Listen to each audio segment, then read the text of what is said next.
Hi hello ನಮಸ್ಕಾರ, welcome back to my YouTube channel. So ಇವತ್ತು ನೀವು ನೋಡ್ತಿರುವ ಹಾಗೆ ಚಕ್ಲಿ ರೆಸಿಪಿ ತುಂಬ ಕ್ರಿಸ್ಪಿಯಾಗಿ ಸೂಪರಾಗಿ ಯಾವ ಥರ ಮಾಡೋದು ಅಂತ ಈ ವಿಡಿಯೋದಲ್ಲಿ ತಿಳಿಸ್ಕೊಡ್ತಾ ಇದ್ದೀನಿ. ಹಾಗೆ ಮನೆಯಲ್ಲೇ ನಾವು ಈ ಥರ ಹಿಟ್ಟನ್ನು ಮಾಡ್ಕೊಂಡಿರುವಂಥದ್ದು. ಸೊ ಹೊರಗಡೆ ಹಾಕ್ಸಿರಲಿಲ್ಲ, ಸೊ ಮನೆಯ ಮಟ್ಟಕ್ಕೆ ಮಾಡಿ ನಿಮಗೆಲ್ಲ ತೋರಿಸುವ ಅಂತ ಮಾಡಿರುವಂಥದ್ದು. ತುಂಬ ಚೆನ್ನಾಗಿ ಬರುತ್ತೆ. ಸೊ ಹೇಗೆ ಮಾಡಿದ್ದು ಅಂತ ನೋಡೋಣ. ಮೊದಲನೇದಾಗಿ ನಾವು ಸೊಸೈಟಿ ಅಕ್ಕಿ ಸಿಗ್ತದಲ್ಲ ನಿಮಗೆ, ದೋಸೆ ಅಕ್ಕಿ, ಇಡ್ಲಿ ಮಾಡುವ ಅಕ್ಕಿ, ಅದನ್ನು ಚೆನ್ನಾಗಿ ರೋಸ್ಟ್ ಮಾಡ್ಕೊಳ್ಳಿ. ನಾವು ಇದನ್ನು ತೊಳೆದು ಒಣಗಿಸಿ ಎತ್ತಿಟ್ಕೊಂಡಿದ್ವಿ, ಅದನ್ನು ನೀಟಾಗಿ ರೋಸ್ಟ್ ಮಾಡ್ಕೊಳ್ತಾ ಇದ್ದೀವಿ. ಇದಕ್ಕೆ ಒಂದು ಸ್ವಲ್ಪ ಕೊತ್ತಂಬರಿ ಕಾಳು, ನೀವು ನೋಡ್ತಿದ್ದೀರಲ್ಲ, ಸ್ವಲ್ಪ ಕೊತ್ತಂಬರಿ ಕಾಳು ಹಾಕ್ಕೊಳ್ತಾ ಇದ್ದೀನಿ. ಅದನ್ನೆಲ್ಲ ನೀಟಾಗಿ ಬಾಡಿಸ್ಕೋಬೇಕು. ಇದು ನಮ್ಮ ಅತ್ತೆ ಮಾಡಿರುವಂಥ ರೆಸಿಪಿ, ತುಂಬ ಚೆನ್ನಾಗಿ ಮಾಡ್ತಾರೆ ಅವರು. ಸೊ ಹಾಗಾಗಿ ಈ ವಿಡಿಯೋ ಮಾಡಿಕೊಂಡು ನಿಮಗೂ ತಿಳಿಸೋಣ ಅಂತ ಈ ವಿಡಿಯೋನ ಮಾಡ್ತಾಯಿದ್ದೀನಿ. ಹಾಗೆ 1 ಟೇಬಲ್ ಸ್ಪೂನಷ್ಟು ಉದ್ದಿನಬೇಳೆನೂ ಕೂಡ ಹಾಕ್ಕೊಂಡಿದ್ದೀವಿ. ತುಂಬ ಕಡಿಮೆ ಪ್ರಮಾಣದಲ್ಲಿ ಹಾಕ್ಕೊಳ್ತಾ ತುಂಬ ಜಾಸ್ತಿ ಏನು ಹಾಕ್ಕೊಳ್ತಾ ಇಲ್ಲ.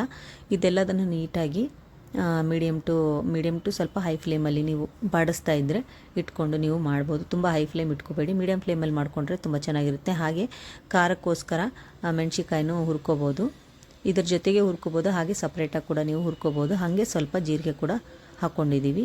ಇದನ್ನು ನಾನು ನೀಟಾಗಿ ಮಿಕ್ಸಿಯಲ್ಲಿ, ಬ್ಲೆಂಡರ್ ಬರ್ತಲ್ಲ ಅದರಲ್ಲಿ ಪುಡಿ ಮಾಡ್ಕೊಳ್ತಾ ಇದ್ದೀನಿ. ನೀವು ಹುರಿದಿರುವಂಥ ಅಕ್ಕಿಗೆ ಹುರುಗಡ್ಲೆಯನ್ನು ಸೇರಿಸ್ಕೊಂಡು ರುಬ್ಕೊಳ್ಳಿ. ಹುರುಗಡ್ಲೆ ಅಥವಾ ಬೆಳಗಡ್ಲೆ ಕೆಲವರು ಕರಿತೀರಲ್ಲ, ಸೊ ಅದನ್ನು ಹಾಕ್ಕೊಂಡು ರುಬ್ಕೋಬೇಕು. ಎಷ್ಟು ಅಕ್ಕಿ ಹಾಕಿರ್ತೀರೋ ಅಷ್ಟು ಹುರುಗಡ್ಲೆನ ನೀವು ಹಾಕೋಬೋದು. ಹಾಗೆ ಇದಕ್ಕೆ ನಾವು ಸ್ವಲ್ಪ ಎಳ್ಳು ಹಾಕ್ಕೊಳ್ತಾ ಇದ್ದೀವಿ, ಬಿಳಿ ಎಳ್ಳು. ಕಪ್ಪು ಎಳ್ಳಿದ್ರೆ ಅದನ್ನು ಕೂಡ ನೀವು ಹಾಕೋಬೋದು. ಏನೆಲ್ಲ ಮಿಕ್ಸಿ ಮಾಡ್ಕೊಂಡಿರ್ತೀರಲ್ಲ ಅದಕ್ಕೆ ಹುರುಗಡ್ಲೆ ಸೇರಿಸ್ಬಿಟ್ಟು ಮಿಕ್ಸಿ ಮಾಡಿಕೊಂಡು ಅದಕ್ಕೆ ಸ್ವಲ್ಪ ಎಳ್ಳನ್ನು ಹಾಕಿ ರುಚಿಗೆ ತಕ್ಕಷ್ಟು ಉಪ್ಪನ್ನು ಕೂಡ ಹಾಕ್ಕೊಂಡು ಮೇಲೆ ಸ್ವಲ್ಪ ಜೀರಿಗೆನೂ ಹಾಕ್ಕೊಂಡು ಚೆನ್ನಾಗಿ ನಿಮಗೆ ಚಪಾತಿ ಹಿಟ್ಟಿನ ಅದಕ್ಕೆ ಇದನ್ನು ಮಿಕ್ಸ್ ಮಾಡ್ಕೋಬೇಕು. ಅದು ತುಂಬ ತೆಳು ಮಾಡಿಕೊಂಡ್ರೆ ಚೆನ್ನಾಗಿರಲ್ಲ. ನೋಡಿಕೊಂಡು ನೀವು ಕನ್ಸಿಸ್ಟೆನ್ಸಿನ ನೋಡಿಕೊಂಡು ಮಾಡ್ಕೋಬೇಕು. ಅದು ನೀವು ಸ್ವಲ್ಪ ಬಿಸಿ ನೀರಲ್ಲಿ ಮಾಡಿಕೊಂಡ್ರೆ ನಿಮಗೆ ಚೆನ್ನಾಗಿ ಅದು ಕನ್ಸಿಸ್ಟೆನ್ಸಿ ಚೆನ್ನಾಗಿ ಕುಡ್ಕೊಂಬರುತ್ತೆ. ನೀಟಾಗಿ ಎಲ್ಲ ಬಿಸಿ ನೀರು ಹಾಕ್ಕೊಂಡು ನಿಧಾನವಾಗಿ ಕಲಿಸ್ಕೊಳ್ತಾ ಹೋದರೆ ನಿಮಗೆ ಯಾವ ಹದಕ್ಕೆ ಕಲಿಸ್ಬೇಕು ಅಂತ ನಿಮಗೆ ಗೊತ್ತಾಗುತ್ತೆ. ಏನೇನೆಲ್ಲ ಹುರ್ಕೊಂಡ್ವಿ ಅಂತ ನೋಡ್ಕೊಂಡ್ರಲ್ಲ, ಅದ್ರ ಜೊತೆಗೆ ಹುರುಗಡ್ಲೆನ ಸೇರಿಸ್ಕೊಂಡು ಮಿಕ್ಸಿ ಮಾಡ್ಕೊಳ್ಳೋದು ಅಷ್ಟೇ. ನಾವು ಎಷ್ಟು ಪ್ರಮಾಣದಲ್ಲಿ ಅಕ್ಕಿ ತೊಗೊಂಡಿರ್ತೀವೋ ಅಷ್ಟು ಪ್ರಮಾಣದಲ್ಲೇ ಹುರುಗಡ್ಲೆ ತೊಗೋಬೋದು, ಅಥವಾ ಅದಕ್ಕಿಂತ ಸ್ವಲ್ಪ ಕಡಿಮೆನೂ ತೊಗೋಬೋದು, ಏನೂ ತೊಂದರೆ ಇಲ್ಲ. ಅದು 1 ಕಪ್ ನಾವು ಹುರುಗಡ್ಲೆ ತೊಗೊಂಡ್ರೆ 1 ಕಪ್ ರೈಸ್ ತೊಗೋಬೇಕು. ಆ ಪ್ರಮಾಣದಲ್ಲಿ ಮಾಡಿಕೊಂಡ್ರೆ ತುಂಬ ಕ್ರಿಸ್ಪಿಯಾಗಿ ತುಂಬ ರುಚಿಯಾಗಿ ಚೆನ್ನಾಗಿ ಬರುತ್ತೆ. ಹಾಗೆ ಇದಕ್ಕೆ ಸ್ವಲ್ಪ ಕಾದಿರುವಂಥ ಎಣ್ಣೆ ಕೂಡ ಹಾಕ್ಕೊಂಡು ಮಿಕ್ಸ್ ಮಾಡ್ಕೊಳ್ಳಿ, ಆವಾಗ ಕ್ರಿಸ್ಪಿಯಾಗಿ ಚೆನ್ನಾಗಿ ಬರುತ್ತೆ. ಆಮೇಲೆ ಜಾಸ್ತಿ ಚಕ್ಲಿ ಎಣ್ಣೆನೂ ಹೀರ್ಕೊಳ್ಳಲ್ಲ, ತುಂಬ ಚೆನ್ನಾಗಿ ಬರುತ್ತೆ. ಈಗ ನಾನು ಕಾದಿರುವಂಥ ಎಣ್ಣೆ ಕೂಡ ಇದಕ್ಕೆ ಹಾಕ್ಕೊಳ್ತಿದ್ದೀನಿ. ಹಾಕ್ಕೊಂಡು ನೀಟಾಗಿ ಚಪಾತಿ ಹಿಟ್ಟಿನ ಹದಕ್ಕೆ ನೀವು ಮಿಕ್ಸ್ ಮಾಡ್ಕೊಳ್ಳಿ.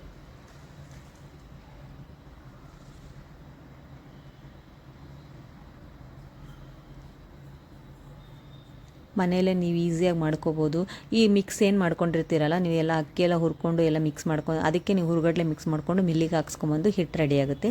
ಆವಾಗ ನೀವು ಈಸಿಯಾಗಿ ಮನೆಯಲ್ಲಿ ಉಪ್ಪು ಸೇರಿಸ್ಕೊಂಡು ಖಾರ ಎಷ್ಟು ಬೇಕು ಅಷ್ಟು ಸೇರಿಸ್ಕೊಂಡು, ಇದಕ್ಕೆ ನೀವು ಮತ್ತೆ ಮೆಣಸಿಕಾಯಿನೇ ಹಾಕ್ಕೋಬೇಕು ಅಂತ ಏನಿಲ್ಲ. ಲಾಸ್ಟಲ್ಲಿ ನೀವು ಖಾರದ ಪುಡಿ ಕೂಡ ಸೇರಿಸ್ಕೊಂಡು, ಮನೆಯಲ್ಲೇ ಮಾಡಿರುವಂಥ ಖಾರದ ಪುಡಿ ಇದ್ದರೆ ಅದನ್ನು ಕೂಡ ಸೇರಿಸ್ಕೊಂಡು ನೀವು ಈ ಥರ ಮಿಕ್ಸ್ ಮಾಡ್ಕೋಬೋದು.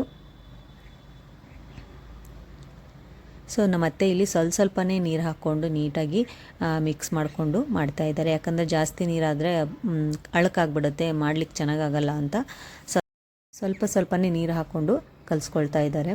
ನೀವು ಹಾಗೆ ನೋಡಿಕೊಂಡು ಹದ ನೋಡಿಕೊಂಡು ಅದಕ್ಕೆ ತಕ್ಕನಾಗೆ ಕಲಿಸ್ಕೊಳ್ಳಿ. ತುಂಬ ತೆಳುವಾಗಿಬಿಟ್ರೆ ನಿಮಗೆ ಚಕ್ಲಿ ಮಾಡಲಿಕ್ಕೆ ಚೆನ್ನಾಗಾಗಲ್ಲ. ಹಾಗಾಗಿ ನೋಡಿಕೊಂಡು ಚಪಾತಿ ಹಿಟ್ಟಿನ ಅದಕ್ಕೆ ಕಲಿಸ್ಕೊಂಡ್ರೆ ನೀವು ಸಾಕಾಗುತ್ತೆ. ನೀವು ನೋಡ್ತಾ ಇರ್ಬೋದು, ವಿಡಿಯೋದಲ್ಲಿ ನೋಡುವಾಗ ನಿಮ್ಗೆ ಗೊತ್ತಾಗುತ್ತೆ ಯಾವ ಹದಕ್ಕೆ ಕಲಿಸ್ಕೊಂಡಿದ್ದಾರೆ ಅಂತ. ಈ ಹದಕ್ಕೆ ನೀವು ಕಲಿಸ್ಕೋಬೇಕಾಗುತ್ತೆ. ಬಿಸಿ ನೀರು ಮತ್ತು ಬಿಸಿ ಎಣ್ಣೆನೂ ಕೂಡ ನೀವು ಹಾಕ್ಕೋಬೇಕು. ಆವಾಗ ನಿಮಗೆ ಚಕ್ಲಿ ತುಂಬ ಚೆನ್ನಾಗಿ ಆಗಿಬರುತ್ತೆ. ಆವಾಗ ನಿಮಗೆ ಜಾಸ್ತಿ ಅದು ಚಕ್ಲಿ ಎಣ್ಣೆನೇ ಹೀರ್ಕೊಳ್ಳಲ್ಲ. ಆಮೇಲೆ ತುಂಬ ಕ್ರಿಸ್ಪಿ ಕೂಡ ಆಗುತ್ತೆ, ತುಂಬ ಚೆನ್ನಾಗಿರುತ್ತೆ. ಆಮೇಲೆ ತುಂಬ ದಿವಸಗಳ ತನಕನೂ ಅದು ಕ್ರಿಸ್ಪಿಯಾಗೇ ಇರುತ್ತೆ. ನೀಟಾಗಿ ಕವರಲ್ಲಿ ಹಾಕಿ ಒಂದು ಬಾಕ್ಸಲ್ಲಿ ಹಾಕಿ ಮುಚ್ಚಿಟ್ರೆ ಹಾಗೇ ಇರುತ್ತೆ, ತುಂಬ ಚೆನ್ನಾಗಿರುತ್ತೆ. ನಾವು ಈ ಥರ ಚಕ್ಲಿ ಮಾಡೋ ಒಳ್ಳಲ್ಲಿ ಅದನ್ನು ಹಾಕ್ತಾಯಿದ್ದೀವಿ. ನಿಮ್ಮ ಮನೇಲಿ ಯಾವುದು ಚಕ್ಲಿ ಎದರಲ್ಲಿ ಮಾಡ್ತೀರೋ ಅದರಲ್ಲೇ ಹಾಕ್ಕೊಂಡು ನೀವು ಮಾಡ್ಕೋಬೋದು. ಇದರಲ್ಲಿ ನಾವು ಮಾಡ್ಕೊಂಡಿರೋ ಹಿಟ್ಟನ್ನು ಹಾಕ್ಕೊಂಡು ಚಕ್ಲಿನ ಒತ್ತಬೇಕಾಗುತ್ತೆ.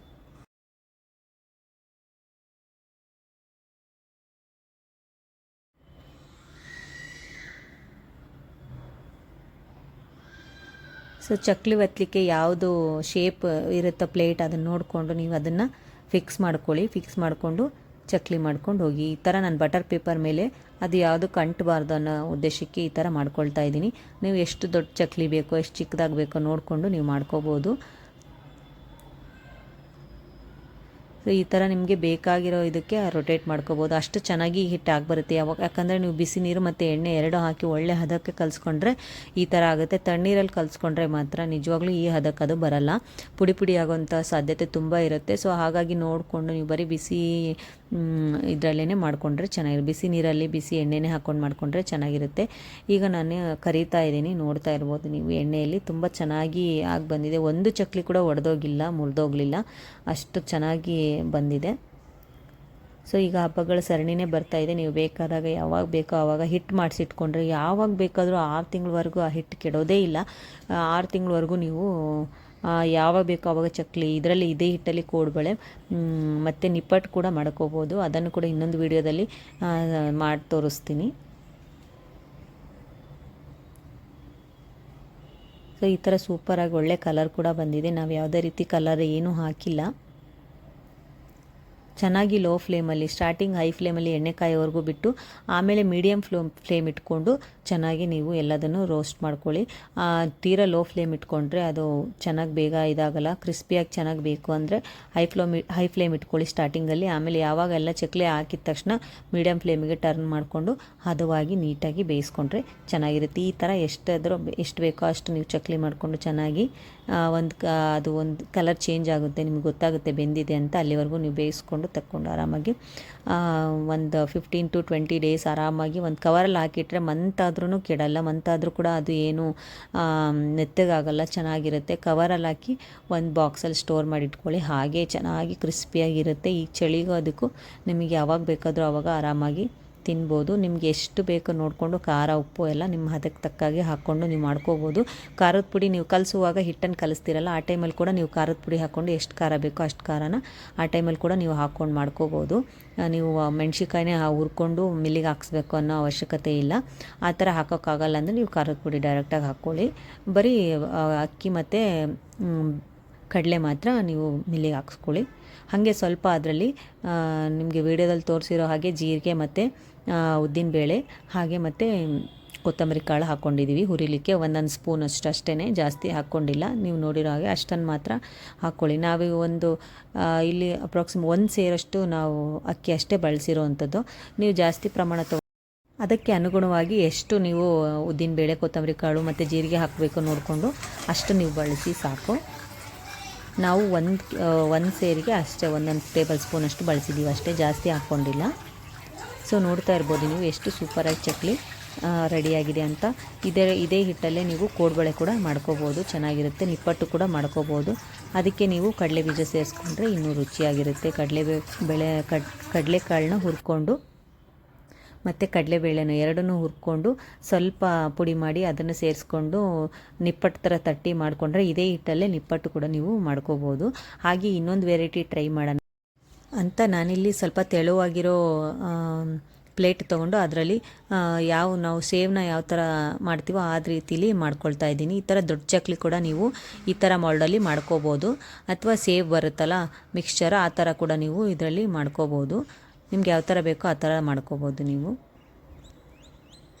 ಇದಾದರೆ ಮಕ್ಕಳಿಗೆ ತಿನ್ನಲಿಕ್ಕೆ ಈಸಿಯಾಗಿರುತ್ತೆ ಅಂತ ಈ ಥರ ನಾನು ಮಾಡ್ತಾಯಿದ್ದೀನಿ. ನೀವು ಚಕ್ಲಿ ಮಾಡ್ಕೋಬೋದು. ನಿಮ್ಗೆ ಯಾವ ಶೇಪಲ್ಲಿ ಇಷ್ಟನೋ ಆ ಶೇಪಲ್ಲಿ ನೀವು ಮಾಡ್ಕೋಬೋದು. ಸೊ ಇದು ಕೂಡ ಬೆಂದಿದೆ, ಸೊ ತೆಗಿತಾ ಇದ್ದೀನಿ. ಸೊ ಸೂಪರಾಗಿ ಇದು ಕೂಡ ರೆಡಿಯಾಗಿದೆ. ನಿಮ್ಗೆ ಯಾವ ಥರ ವೆರೈಟಿ ಬೇಕೋ ಆ ಥರ ನೀವು ಇದರಲ್ಲಿ ಮಾಡ್ಕೋಬೋದು. ಮತ್ತು ಇನ್ನೊಂದು ಅದೇ ರೀತಿ ಹಾಕ್ತಾಯಿದ್ದೀವಿ. ರುಚಿ ಮಾತ್ರ ತುಂಬ ಚೆನ್ನಾಗಿರುತ್ತೆ. ಖಂಡಿತವಾಗ್ಲೂ ಟ್ರೈ ಮಾಡಿ ಹೇಗಿತ್ತು ಅಂತ ಕಮೆಂಟ್ ಮಾಡಿ ತಿಳಿಸೋದನ್ನ ಮರಿಬೇಡಿ. ಹಾಗೆ ವಿಡಿಯೋ ಇಷ್ಟ ಆಗ್ತಿದ್ರೆ ಲೈಕ್ ಮಾಡಿ, ಹೊಸಬರಾಗಿದ್ದರೆ ನನ್ನ ಚಾನಲ್ನ ಸಬ್ಸ್ಕ್ರೈಬ್ ಮಾಡೋದು ಮರಿಬೇಡಿ.